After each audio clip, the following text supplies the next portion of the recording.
A very good morning and welcome to News at 10 on Rajya Sabha Television. I'm Aishwarya Kapoor with you, and in the next half an hour I'll be getting you the day's biggest news developing stories at the top of this hour. Let us start with the headlines. Leaders of AIADMK factions meet governors separately. Sasikala stakes claim to form government. Pannerselvam says truth will prevail.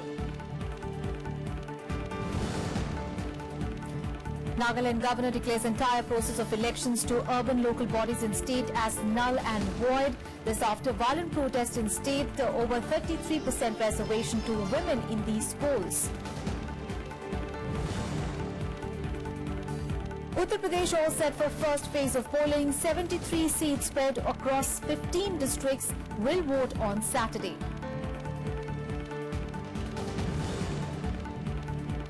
India hands over extradition request of Vijay Mallya to the UK. MEA says India has legitimate case against absconding liquor baron.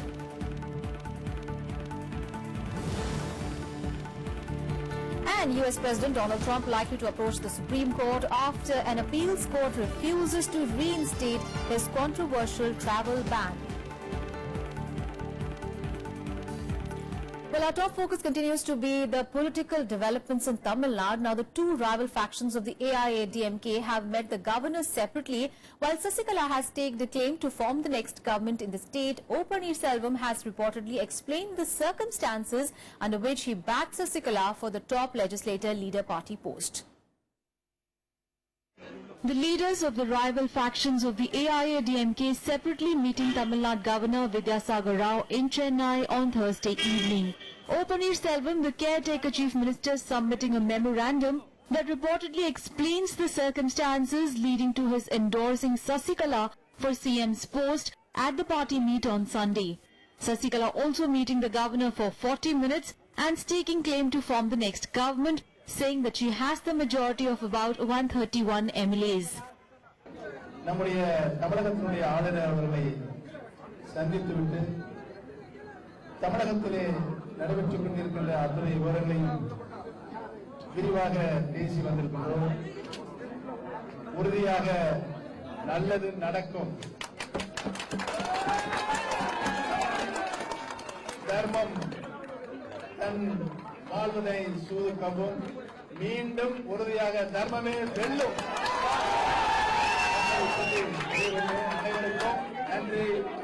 What matters right now in terms of the transition is only this. The elected MLAs, the elected MPs, they are completely with Chinnamma. There is no immediate reaction from the Raj Bhavan on the next course of action by the governor. In the House of 234 members, the AIADMK had a slender lead over the opposition DMK and its alliance partners with 136 members. A seat has fallen vacant due to the demise of the party's leader J. Jayalalitha, bringing the number down to 135. Pannerselvam camp has the open support of 5 MLAs, though it claims that there are silent supporters that will be known during voting. They say now the members are held captive. That itself shows that the other side is not confident about their own support. If I am confident about my MLAs, I will not hold them as captive prisoners. Some opportunists. They are not true cadres of ADMK. They are not true followers of Amma or true followers of MGR. They are only opportunists. They only gone with the OPS. Definitely we will form the government. Chinnamma will be the chief, which will become the chief minister of Tamil Nadu. Don't worry, all the cadres of ADMK behind this, behind Chinnamma. Don't worry. Before meeting the governor, Sasikala visited Jayalalitha's memorial at the Marina Beach and offered prayers. The symbolism not lost on anyone, as it was the same spot from where Pannerselvam raised a revolt. Sasikala has accused the DMK of trying to engineer the split in the party, a charge that the latter has denied. DMK Working President M.K. Stalin saying that a decision on the party's future course of action will be taken at an appropriate time. While the Congress urged the government to ensure that constitutional mandate is respected and duties discharged as per constitutional provisions, the Tamil Nadu BJP said Pannerselvam has worked wisely in the last 2 months. The party, however, said that while public support is with Pannerselvam, in a democracy only numbers speak, and that the BJP is with the people of the state. Bureau Report, Rajya Sabha TV. On to news on the proceedings in Parliament on the last day of the first part of the budget session yesterday. Well, the protests by Congress party and the other opposition parties on Thursday led to the adjournment of Rajya Sabha twice in the first half of the day, while the Congress demanded an apology from Prime Minister Narendra Modi over his remarks on his predecessor Dr. Manmohan Singh. The AIADMK was seeking action on the political situation in the state. Proceedings in the upper house began on Thursday with CPIM MP Sitaram Yechuri moving a notice for adjournment under Rules 267, saying he was not allowed to respond after the Prime Minister's intervention in the motion of thanks to President's address. While the Leader of the House objected to this motion, Deputy Chairman ruled it out, saying the matter has already been discussed in the House. Government has the right to reply. That is precisely what we are saying. They have not replied. Instead of replying, it was abusive and sometimes comments that were made. And sir, the ruling of the chair is being invoked. I want to say very clearly, the chair stood up and said, this is the practice in this house, that if a name is taken of a member present, then that member has the right to reply. And the speaker yields. This has not been done in this instance. What can be a greater indictment than that? Under Rule 18, and that's the rule they wanted me to cite, the government has a right to reply. There is no right of any rejoinder provided for in that rule. Yes. Okay, it's yesterday in the chair. That matter has been disposed of yesterday. So I cannot allow a rediscussion about that subject. Therefore, it is ruled out. Congress and the JDU also raised the remarks made by the Prime Minister against his predecessors on Wednesday. Prime Minister, yesterday... No, this is what happened yesterday. Please. Sir, what is happening? He insulted the memory of Indira Gandhi, martyred Prime Minister of India. He referred to a book written by an executive assistant, did not even authenticate and place it here. He is the Prime Minister. Indira Gandhi and Rajiv Chavan are not here. This should have, both are gone. If you are, it's a matter of shame. Why didn't you raise it at that point of time? No. You must condemn the Prime Minister. No. What he did is unacceptable. He has dragged the political debate to new lows. You could have... कल जो हुआ है वो सारी की सारी ये जो परंपरा है हमारी, जिस समय प्रधानमंत्री जी बोल रहे थे, मैं उस समय इंटरवीन करना चाहता था और दो बात कहना चाहता था, वो सुझाव देना चाहता था कि बीट पर जीरो एक्सपोर्ट वो पकड़ दिया गया है और 9,000 ड्यूटी और 9,000 रुपए में 1 कुंटल वो दाल बुलाई जा रही है। प्रधानमंत्री जी ने मुझसे कहा कि शरद जी बैठिए, आपको हम बाद में सुनेंगे।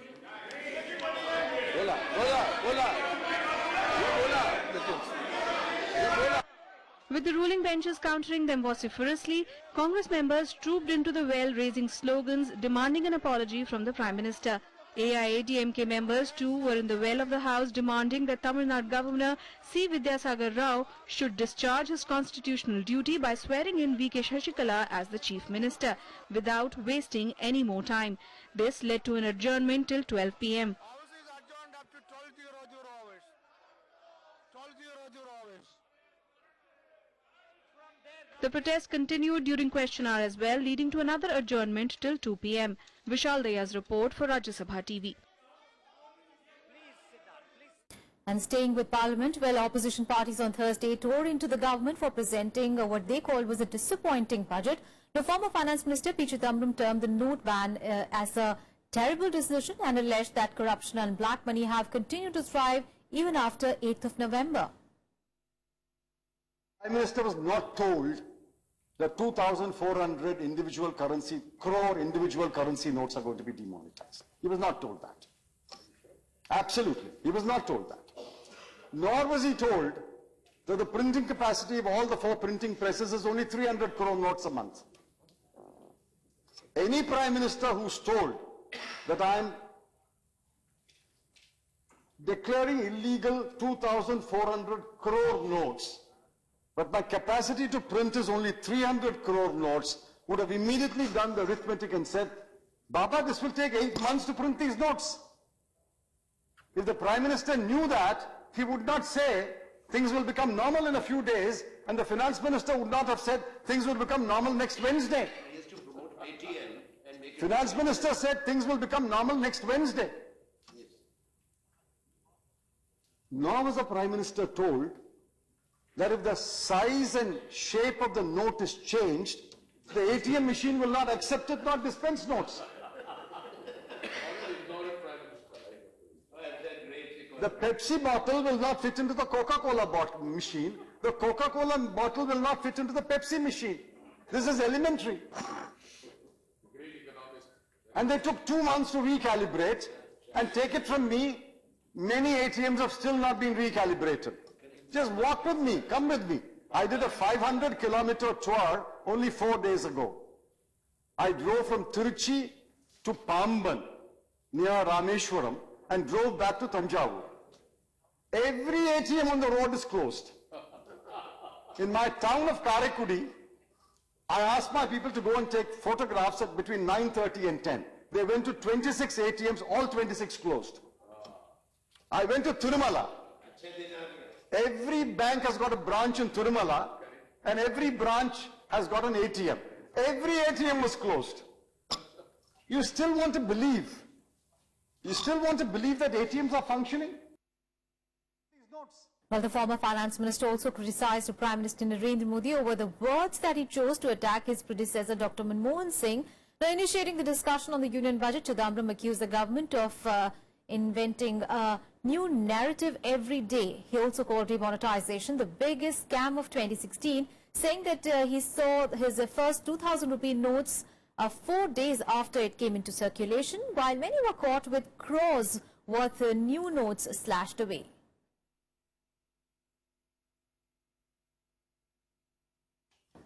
Now please ask, 89 days or 90 days thereafter, where did it go from? Have you found out? Have you found out where this brand new 2,000 rupee note, how did it leak to these guys? You have not found out. What are you doing? That's why I said this is the biggest scam of 2016. 2,000 rupee notes are printed and goes to these guys. Please remember, out of the 4 objectives of your Prime Minister, the fact that 2,000 rupee notes are found with engineers of the Kandla Port Trust, or the Military Engineering Service, or the Chief Engineers of Karnataka, or the Chief Secretary of Tamil Nadu, or the lawyer in Delhi, means that corruption and black money have thrived after demonetization. It is both corruption and black money. Well, other leaders also participated in the debate on the union budgets. Let's take a listen. केंद्र सरकार जब नोटबंदी कर सकती है तो ऐसा कानून बनाए कि पूरे देश के नौजवानों को जो 18 साल से अधिक उम्र का हो जाए, जिसको वोट देने का अधिकार है, तो उसको नौकरी पाने का अधिकार होना चाहिए। लेकिन बजट में यहाँ कहीं अता पता नहीं है, कोई व्यवस्था नहीं है। नवंबर में ये सोचा गया कि 5 राज्यों में चुनाव होने वाला है, तो हमको तो पकड़ेगा भाई, तुम बाहर से काला धन वापस लेने का जो आश्वासन दिया था, क्या हुआ? हमारा खाते में 15 लाख जमा करने का आश्वासन दिया था, वो क्या हुआ? तो जनता को हम क्या जवाब देंगे? तो ऐसा कुछ कदम उठाया जाए ताकि कुछ आंधी पैदा किया जाए, और चुनाव बीत जाने का बाद हम फिर अपना गीत संगीत गाते रहेंगे और बोलेंगे वो तो चुनावी जुमला था। It is about an important focus of this government in managing its economy. That is disastrous mosaic, our country's national economy and self-reliance. They are going ahead with privatization, all profit-making public sectors. Already Niti Aayog made a list of 74 CPSUs. Well, a very small breather here. We'll be back with more news.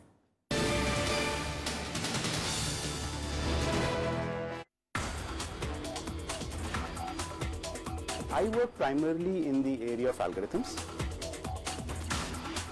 We are interested in finding out whether such a program can be made for solving a particular problem and how efficient that would be and how much time the computer is going to take. Looking at all of those aspects of problem solving. Watch Eureka with Professor Naveen Garg, Department of Computer Science and Engineering, IIT Delhi, on Rajya Sabha Television.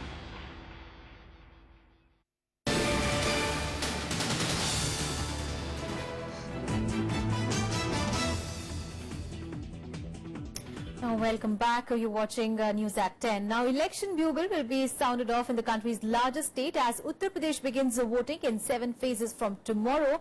Well, 73 constituencies spread over 15 districts will be voting to elect leaders from the 4 main contenders, the Samajwadi Party Congress Alliance, BJP, BSP and the Rashtriya Lok Dal.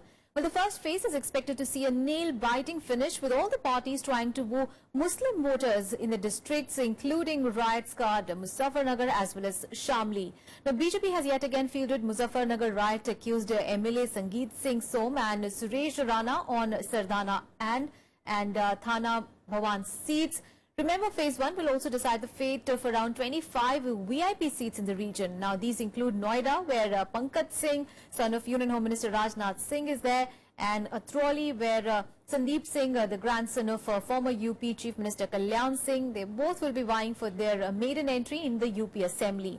Another high-profile contest will be for the Mathura seat, where 3-time incumbent Congress MLA Pradeep Mathur has been challenged now by BJP national spokesperson Shrikant Sharma. In the 2012 Assembly election, SP and BSP had bagged 24 seats each, and the BJP had 11 out of the total 73. The region is also a stronghold of the Rashtriya Lok Dal, which has bagged 9 seats, and the Congress only 5.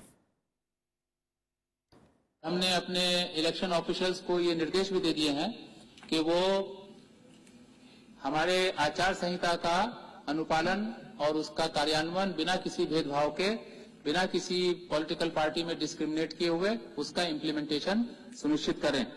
क्योंकि Kairana phase 1 में स्थित है, हमने वहां के election से संबंधित जिला मजिस्ट्रेट, पुलिस अधीक्षक और उनके आला अधिकारियों को ये आगरा की मीटिंग में निर्देश दिए हैं कि वो इस बात का प्रचार प्रसार करें, इस बात को उनके क्षेत्रों में जहां से वो विस्थापित हुए हैं या जहां चले गए हैं उनके यहाँ इसका प्रचार प्रसार करें कि वो यदि वापस आना चाहते हैं और अपना वोट डालना चाहते हैं, उनको पूर्ण सुरक्षा प्रदान की जाए। And a look at all the other political rallies in the poll-bound states today. Well, Prime Minister Narendra Modi will address election rally in UP's Bijnor, which goes to polls in the second phase on 15th of February. Well, the Prime Minister will also address a rally in Haridwar in Uttarakhand, also which is voting on 15th of February. While BJP President Amit Shah will be addressing 4 rallies in Uttar Pradesh for the third phase. Well, he will be speaking at Kanpur, Itawa, Unnao and Farrukhabad. And Union Minister Rajnath Singh and also Nitin Gadkari will be focusing in Uttarakhand today, where they will be addressing public rallies in Jageshwar, Almora, Chamoli and the capital Dehradun, among others.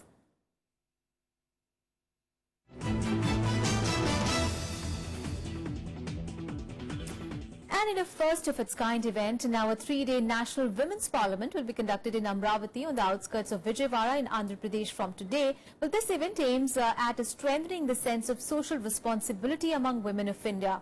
Well, the Women's Parliament is expected to witness the women delegates from across the world sharing their experiences and observations. Well, the event is being organized by the Andhra Pradesh Legislative Assembly in association with MIT School of Government. Now, Andhra Pradesh Chief Minister Chandrababu Naidu will be the chief patron of the conference. As many as 91 women parliamentarians and hundreds of women leaders from India as well as abroad are expected to attend the event. Tibetan spiritual leader the Dalai Lama will be the special guest of honor. And the vision of the parliament is to enable and encourage a social, political and economic empowerment of women in all strata of the society and to generate new ideologies for women empowerment. On to the other top story now. Well, India has made an extradition request for beleaguered businessman Vijay Mallya to the UK on Thursday. Well, Vijay Mallya is facing cases of loan default and other financial irregularities in our country. While briefing the media, External Affairs Ministry spokesperson Vikas Swarup said that the request for Mallya's extradition received from CBI has been handed over to the UK High Commission in Delhi. He further added that India has an extradition treaty with Britain and that there is a legitimate case against Mallya. Well, the CBI in its charge sheet has alleged that Mallya diverted 2.54 billion rupees intended for Kingfisher Airlines from India. We have today handed over the request for extradition of Mr. Vijay Mallya as received from the CBI to the UK High Commission in New Delhi. We have requested the UK side to extradite him to face trial in India. On to some other news. Well, India on Thursday lashed out at China for its remarks over the US's proposal to ban Jaish-e-Mohammed chief Masood Azhar at the United Nations, saying that there is a change in the Chinese position where there will be consensus as well. Now, reiterating India's stand on the issue, External Affairs Ministry spokesperson Vikas Swarup categorically stated that it is not a bilateral matter but a global matter. Well, Swarup further added that the proposal was not moved by India but by the 3 permanent members of the UNSC, namely the United States, the UK and France. The MEA also confirmed that the matter has been taken up by both Chinese Embassy in New Delhi and in the Foreign Office in Beijing by the Indian Embassy, and that demarches have been served in the same. Now, India's sharp reaction came a day after China defended its decision to block the US-initiated proposal at the United Nations for designating Azhar as a global terrorist, saying that the conditions have not yet been met for Beijing to back the motion. The proposal was not moved by India, but by 3 permanent members of the UN Security Council, namely the United States, the United Kingdom and France. It is our understanding that this was a classic counter-terrorism proposal meant to proscribe a dreaded terrorist leader, Masood Azhar, whose organization, the Jaish-e-Mohammed, has already been proscribed by the 1267 Committee. We don't view this as a bilateral matter between India and Pakistan, but as an issue of global counter-terrorism. We hope that eventually China will also come around to accepting this view. News from the northeast now. In the Nagaland, governor on Thursday declared the municipal elections in the state as null and void after strong public protest over 33% reservation for women in urban local bodies. Well, the state election commissioner in a notification said that following the governor's decision, the election program for the ULBs notified on 21st of December last year is now null and void. The state government had earlier withheld the election process to 12 urban local bodies following clashes that left 2 people dead and several others injured. Meanwhile, a statewide protest demanding the resignation of Chief Minister T.R. Zeliang, however, continued, alleging that the Chief Minister is responsible for the unrest in the state. The protesters have refused to allow the functioning of the government offices and are preventing government vehicles to ply on the roads. Chief Minister T.R. Zeliang earlier met Union Home Minister Rajnath Singh on Thursday and apprised him of the situation in the state. Time now for some international news. Well, in a setback to Donald Trump's efforts to ban visitors from 7 mainly Muslim countries from entering United States, the U.S. appeals courts has refused to reinstate the travel ban order. Well, the 9th U.S. Circuit Court of Appeals said that it would not block a lower court ruling that halted the order. It said that the government had not proved a terror threat that could justify the ban. It also rejected the argument that the president had the sole discretion to set immigration policy. On the other hand, the 2 U.S. states that had challenged the travel ban said that the ban was unconstitutional and discriminated against Muslims. They convinced the judges that the order would create a further chaos in U.S. Meanwhile, Trump responded to the ruling with an angry tweet saying that national security was at risk and there would be a legal challenge. He then gave an audio statement saying that it was a political decision. But the Justice Department, which made representations to the appeals court on the behalf of the White House, said that it was reviewing the decision and considering its options. Well, the case is now likely to end up at the U.S. Supreme Court. It's a political decision, and we're going to see them in court, and I look forward to doing it. So you believe the judges made it? We have a situation where the security of our country is at stake, and it's a very, very serious situation. So we look forward, as I just said, to seeing them in court. Now to some sports news now. Well, India has resumed its second innings on the second day of the test today. Well, India is at 414 for 3 against Bangladesh in the one-off test at the Rajiv Gandhi International Stadium in Hyderabad. Well, Virat Kohli and Ajinkya Rahane are at the crease. Remember, on the first day of the match, India dominated the proceedings. Opener Vijay and captain Virat Kohli led the charge with contrasting style centuries. Well, Vijay was bowled out on 108 after being involved in a 178-run second-wicket partnership with Virat Kohli. Cheteshwar Pujara also contributed with a half-century as Kohli remained not out on 111 at the end of the day's play along with Ajinkya Rahane. Spells are not easy for somebody like him. Oh, and there will be that first delivery. Good line to start off. Sunny, you were out there in the morning. What do you make of the pitch today? Well, that's it from me and my team in this edition of News. Thanks for watching.